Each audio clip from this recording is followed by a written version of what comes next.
corajoso. Não temas, nem te espantes, porque o Senhor teu Deus é contigo por onde quer que andares. Vamos orar mais uma vez? Pai bendito, obrigado por tua palavra. Obrigado porque tudo que temos feito aqui é para honrar o teu santo nome, e nós temos o privilégio de estar na tua santa presença.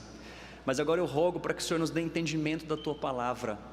Obrigado, ó Pai, porque o Senhor mesmo nos deu uma missão, o Senhor mesmo nos conduz a ela, e nós temos a grande promessa de que o Senhor está conosco. Portanto eu rogo a Deus para que continue a abençoar essa igreja, abençoe a tua igreja espalhada por toda a face da terra. Obrigado porque o Senhor jamais nos desampara. Obrigado porque o Senhor é o Deus da história que tem nos conduzido, e nos ajude sempre a confiar no Senhor, ó Deus. Nós oramos assim no nome santo de Jesus, amém. É sempre bom nós sermos relembrados a respeito da missão da igreja. Por que nós estamos aqui? Por que dentro de toda a história, e vou colocar bem dentro do nosso contexto mesmo, de primeira igreja presbiteriana de Goiânia, por que nós estamos aqui? O que nós estamos fazendo aqui exatamente nesse momento e no decorrer de toda a história que Deus tem guiado a vida dessa igreja? Se você está chegando agora na igreja, aqui nessa igreja, ou então está nos visitando, esse texto vai nos ajudar a entender, a você entender o que nós estamos fazendo aqui. E você que já é membro dessa igreja também, nós vamos relembrar por que nós estamos aqui, o que nós estamos fazendo e onde nós queremos chegar. E esse texto aqui então de Josué nos ajuda a compreender muito bem a respeito disso, a missão da igreja. Esse livro de Josué é um marco na história do povo de Deus, porque ele está exatamente numa parte da história que é o cumprimento de todas as promessas que Deus havia feito para o povo dele aqui anteriormente. E é interessante porque esse texto fala que Deus se revela a Josué. Ele diz: olha, passa o Jordão, eu vou dar uma terra para vocês que eu prometi ao meu servo Moisés. Mas quando a gente olha a história bíblica anterior a isso aqui, a gente vai para Gênesis, capítulos 12 e 15, nós vemos que as promessas haviam sido feitas anteriormente para Abraão, não foi nem para Moisés. Então Deus havia prometido algo grande, que esse povo herdaria uma terra. Quando Deus falou para Abraão: sai da tua parentela que eu vou te mostrar uma terra. E então a partir desse momento, agora com Josué, nós temos o cumprimento dessas grandes promessas que Deus havia feito para aquele povo. E também é interessante porque os primeiros leitores desse livro, no ano 6º a.C., eles tinham acabado de sair de um exílio também. Então foi extremamente atual para aquele povo, e ela é extremamente atual para nós também, dentro do que Deus requer para o seu povo. O processo de entrada do povo de Deus a Canaã tem a ver com um personagem aqui que dá um nome para esse livro, que é Josué. Se você voltar um pouquinho, acho que não precisa nem voltar a página da sua Bíblia, lá em Deuteronômio 34, versículo 9, começa dizendo quem que era esse homem, Josué.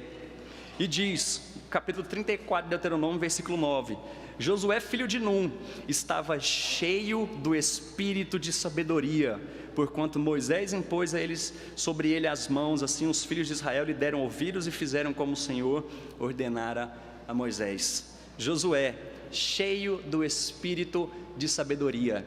Esse texto aqui também, no capítulo 1 de Josué, nos fala que ele era alguém muito ligado a Moisés, era um servo de Moisés, era muito próximo. Ele aprendeu muito bem a respeito de liderança com o próprio Moisés, mas era um homem extremamente ligado não só a Moisés, mas ao próprio Senhor, cheio do espírito de sabedoria. Esse homem que antes se chamava Oséias, mas teve o seu nome mudado por Moisés, essa história é narrada em Números, capítulo 13, agora ele passa a se chamar Josué.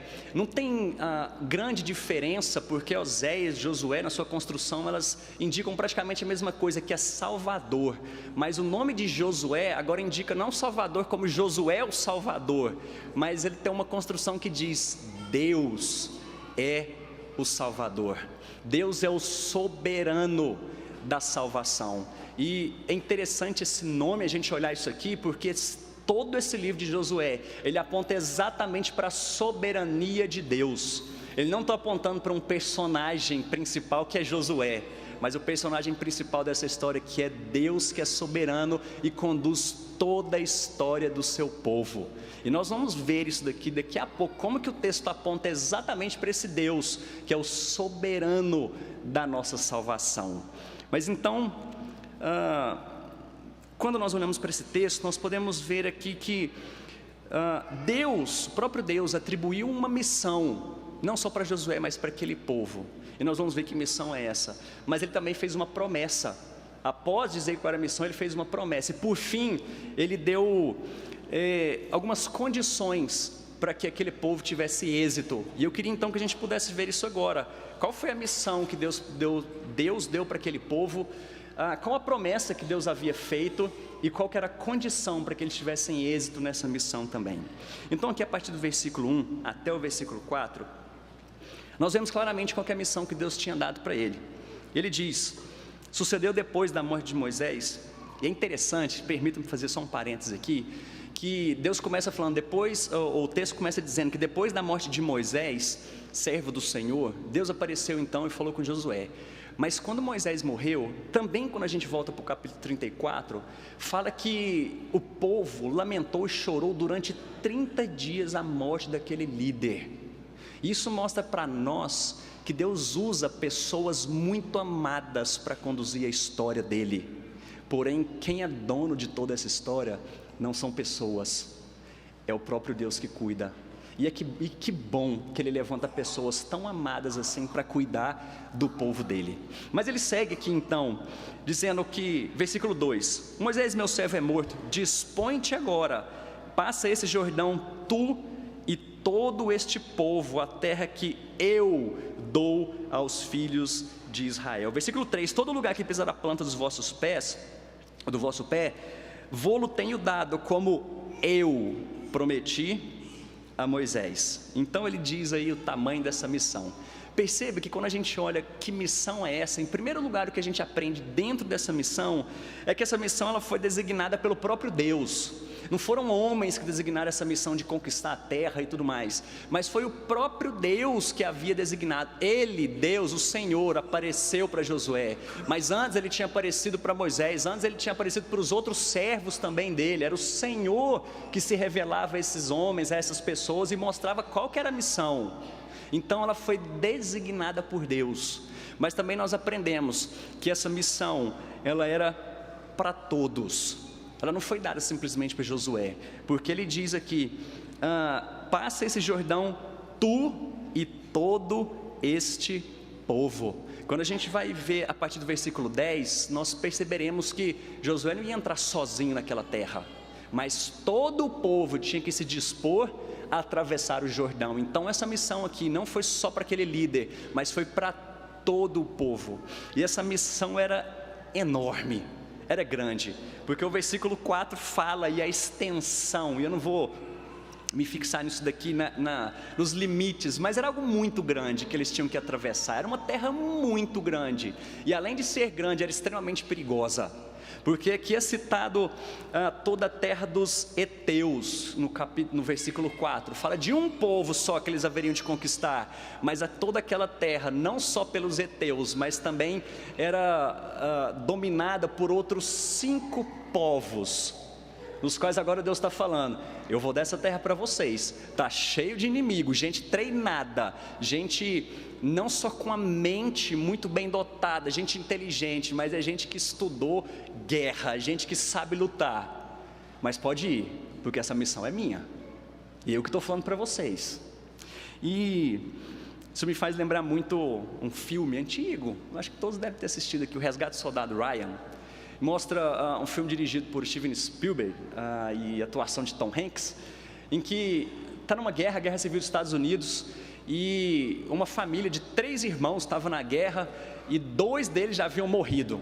Então o general falou: olha, a gente não quer dissipar essa família, vai lá, chama um pelotão, eles escolhem um pelotão e falam: vai resgatar o Ryan, porque a gente quer que ele volte para sua mãe, para sua família. Então todo aquele pelotão, eles saem do comando de guerra que eles estavam no avanço, e eles vão atrás desse Ryan, E eu já vou contar o final aqui, porque eu acho que todo mundo deve ter assistido isso aqui, eu acho, né? Os mais novinhos talvez não, mas eles obtêm êxito. Só que no começo eles ficam chateados, falam, gente, a gente vai sair dessa guerra aqui para ir atrás de um camarada. Mas então o líder deles, que é o Tom Hanks, fala, é isso mesmo, nós vamos, e essa missão depende de todos nós. Ninguém vai ficar para trás e querer ficar em outro pelotão, vamos todos nós atrás desse camarada. Isso me lembra muito o que Deus está falando aqui para Josué. Josué, eu tenho uma missão, independente do que você está fazendo aí agora, está vendo essa terra? Eu prometi, então vai você e todo esse povo. Essa missão depende de todos. E dentro da nossa missão, quando eu vejo para esse texto, que é extremamente atual, porque qual que é a nossa missão como igreja, quando a gente olha para toda a verdade bíblica? Claro que não é para conquistar a terra prometida, porque isso já foi conquistado. Mas essa parte aqui de Josué, ela é só um capítulo de toda a história da redenção que o próprio Deus designou para o seu povo. Quando a gente ouve desde o capítulo 1 de Gênesis até o findar de Apocalipse, nós vemos Deus tratando da redenção, desse povo sendo chamado de volta a Ele. Nesse ponto aqui, Deus falou com Josué, aquele povo, atravessa o Jordão, porque isso vai ter algo grandioso lá na frente, que vai ter uma outra história. E quando a gente olha para Josué, claramente indicando para aquele que haveria de conquistar a nossa grande terra prometida, que é os céus, lugar onde a gente vai desfrutar de descanso, a gente vai desfrutar da presença desse nosso Salvador para todo sempre. Essa história aqui tem a ver com Jesus Cristo. A missão que nós temos, e que isso aqui reflete, é o próprio Jesus Cristo conquistando isso aqui para nós. Então a gente não tem que conquistar mais terra prometida, mas agora dentro desse plano de redenção, qual que é a nossa missão como igreja? Então eu vejo o próprio Senhor Jesus Cristo, aquele que é o Senhor da igreja, o cabeça da igreja, dizendo, quando ele estava já subindo aos céus, ele disse, ide por todo mundo, fazei discípulos, ensinando, batizando. Agora fazendo um paralelo conosco aqui, qual que é a nossa grande missão como igreja? É ser a maior igreja do planeta? É ser a igreja de, não sei, eu podia citar tantas outras coisas aqui, mas a nossa missão é fazer com que o reino de Deus continue se expandindo aqui nessa terra. Não existe outra missão na qual nós fomos chamados, porque ela foi designada por Deus. A gente não tem que ficar inventando nada aqui. E o que nós, como primeira igreja, precisamos cumprir é o ID do nosso Senhor Jesus Cristo, porque a missão é dele. Mas perceba que essa missão é para todos nós, não é só para liderança, para alguns, para missionários. E por falar em missionário, imagine que na próxima conferência missionária nós estivéssemos aqui, eu estivesse aqui à frente e falando, olha, eu queria orar pelos nossos missionários, eu queria que nossos missionários se colocassem em pé, para a gente poder orar. Quantos de nós aqui se veem como fazendo parte dessa missão, e se colocariam em pé e falar assim, eu sou missionário do Senhor Jesus, porque eu entendo a minha missão? Quantos de nós aqui ficaremos em pé, porque entendemos o nosso chamado dentro da missão de Deus? Nós precisamos nos enxergar como fazendo parte desse povo, dessa história. Isso aqui não é restrito só para algumas pessoas, gente que vive exclusivamente para o Evangelho. Quando a gente entende pastores, missionários, líderes, evangelistas, todos nós fazemos parte dessa missão. Mas também, além disso, Deus faz uma promessa para eles, e essa parte aqui é maravilhosa, porque Ele diz, versículo 5, ninguém te poderá resistir todos os dias da tua vida, como fui com Moisés, assim serei contigo, não te deixarei, nem te desampararei. A parte bela dessa história, porque a missão é grande, a missão às vezes ela é difícil, até para nós. A missão era difícil para Josué, mas agora Deus está dizendo, sabe por que vai ter êxito nisso? Por que você pode se alegrar? Porque eu estou com vocês. Sou eu que caminho com vocês. E quando ele diz aqui, como fui com Moisés, eu fico imaginando o que passou na cabeça de Josué. Josué acompanhando toda a história, desde a saída do Egito. Ele falou, gente, esse Deus realmente é conosco. Lembra quando ele mandou aquelas 10 pragas? É esse Deus poderoso que está conosco. Sabe esse Deus que abriu um mar para a gente poder atravessar? É esse Deus que está conosco. Sabe esse Deus que vinha conosco por uma nuvem, que mandou comida do céu? É esse Deus que está conosco. E Josué pensando isso. Agora, essa promessa ela é claramente válida para todos nós, porque o próprio Jesus Cristo, quando subiu aos céus, ele disse, sejam minhas testemunhas, mas vocês não vão ficar sozinhos não.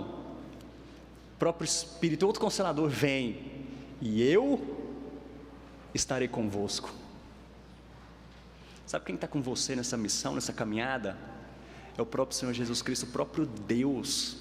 Lembre-se disso, dentro da nossa missão, dentro da nossa igreja, dentro de tudo que nós precisamos cumprir. Sabe quem que está caminhando conosco? É o próprio Deus, o Deus que cuida de toda a história, Deus que tem conduzido o seu povo e a sua igreja. É esse Deus que está conosco.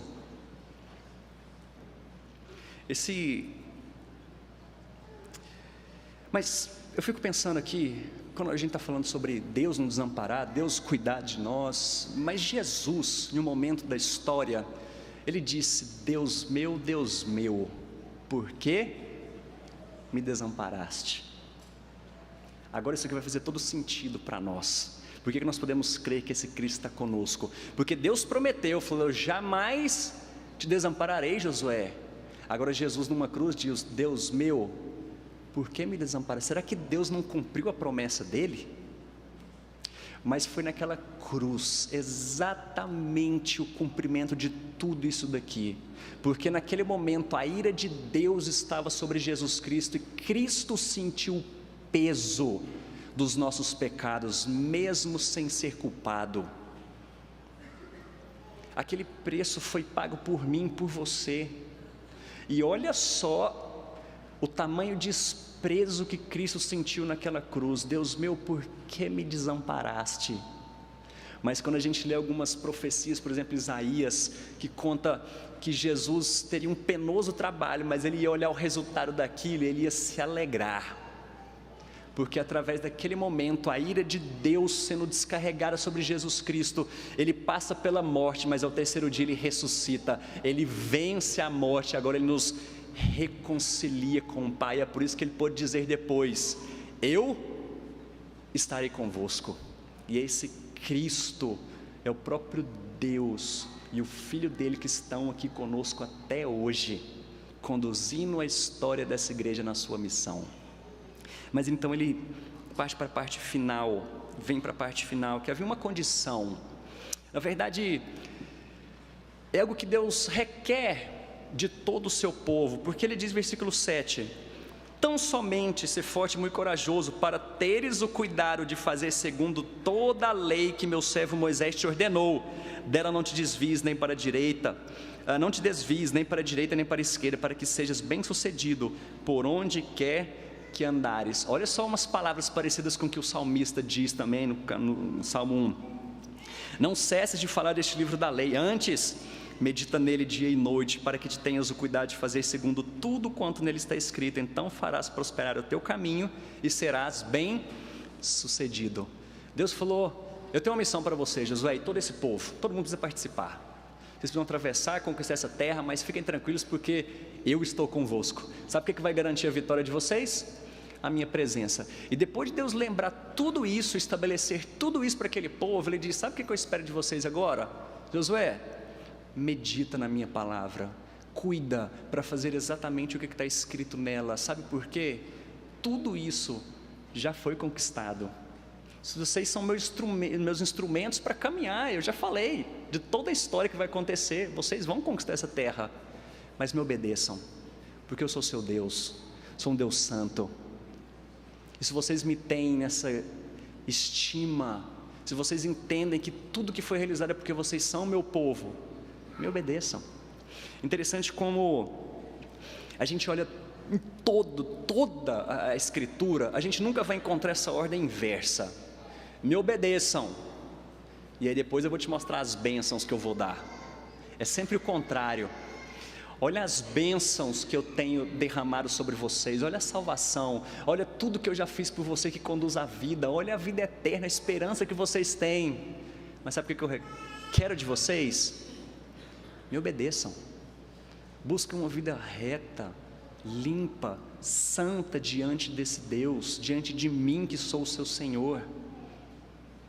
Eu já prometi que vou estar com vocês, mas imagine esse Deus santo caminhando conosco e uma vida suja diante desse Deus. Isso não faz sentido, isso não faz sentido nenhum. Portanto, quando a gente olha para esse texto, isso é extremamente real e claro aqui para nós. O que nós podemos concluir diante disso? E é o que Josué diz aqui no versículo 9: não te mandei eu ser forte e corajoso, não temas nem te espantes. Talvez se Deus estivesse falando isso para nós, Ele dizendo aqui: povo, estou dizendo primeira igreja, sejam fortes e corajosos, não temam, não se espantem diante da missão que eu tenho para vocês, de proclamar o meu reino, porque eu estou com vocês. Mas sabe por que vocês podem ser fortes e corajosos, não temer o dia de amanhã? Ele diz aqui então: porque o Senhor teu Deus, finalzinho, é contigo, por onde quer que andares. Sabe por que a gente não precisa ter medo do futuro da história dessa igreja? Porque Deus está conosco, Ele é o Senhor dessa igreja, a missão foi dada por Ele, mas agora Ele diz: todos vocês precisam estar nela. Porque quando o corpo luta contra si, imagina dentro de um exército, eu vou usar essa linguagem novamente, quando gente de dentro começa a ter problema, ou então um senta e fala: olha, eu não quero não, vai lá gente, pode ir, eu vou daqui a pouco. Ele falou: é tu e todo o teu povo, se dispõe, você missionário, essa missão é sua também. Mas não tema, não te espantes, porque o Senhor é conosco. Mas agora a gente pode terminar dizendo, além da confiança que a gente tem no próprio Deus, medita nessa palavra, conheça, para que você tenha na mente, no coração, tudo aquilo que Deus requer de você, porque a gente está no meio de uma caminhada, a gente está no meio de um exílio. Isso aqui não é a nossa morada final, não. Vai chegar ainda a nossa morada, a gente vai armar nossa tenda de uma vez por todas. Isso aqui está passando, a gente está nessa caminhada. Entenda a sua missão, seja forte, corajoso, Deus está conosco, mas busca uma vida santa diante dEle, para que a gente possa ter êxito nessa caminhada. Vamos orar.